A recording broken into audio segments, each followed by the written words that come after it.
Библиотеки блокадного города. Вряд ли найдется в мировой истории такой пример массового героизма, самоотверженности во имя своего дома, города, какой проявили ленинградцы. Они выстояли, отстояли и спасли город. Нравственно и духовно население города оказалось выше своих противников. В этом есть заслуга и скромных библиотекарей города. Петербург-Ленинград всегда был одним из крупнейших книжных центров. Это книжные магазины, типографии, великие писатели и поэты. Широко известен лишь один тип организации, объединяющий весь книжный мир – библиотека.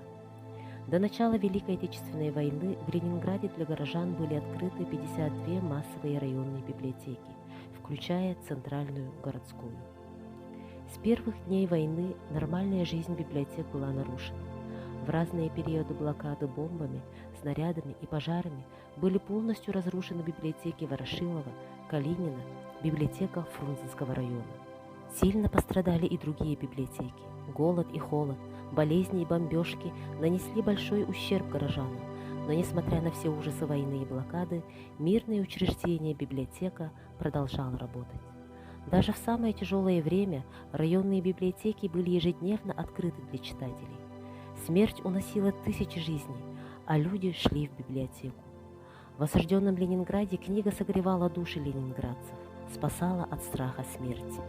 Советский писатель, сын знаменитого Корнея Чуковского Николай Чуковский, в то время живший в блокадном Ленинграде, писал: «В осажденном Ленинграде удивительно много читали.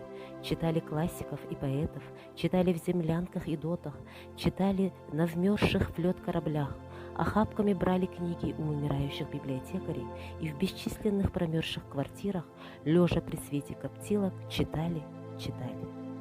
Читали в основном художественную литературу. Классическая отечественная и зарубежная литература, приключения и фантастика пользовались спросом у взрослых и детей. Также были востребованы книги о насущных проблемах ленинградцев, о съедобных дикорастущих растениях, о разведении шампиньонов, об огородничестве, строительстве оборонительных сооружений. Медиков интересовала литература об авитаминозе, голодном отеке. Интересно, что сказки в военные годы любили читать и слушать не только дети, но и взрослые, особенно раненые. В конце зимы 1942 года появилась книжка «Сказки, песни и загадки» Самуила Маршака. Она была издана в 1942 году в Москве. Затем небольшую партию этих книг переправили в Ленинград через Ладогу по дороге жизни. С особым волнением ленинградские дети читали строки: «Нет ребят на свете доблестней, чем вы, юноши и дети с берегов Невы». «Волшебное слово», автор Валентина Асеева.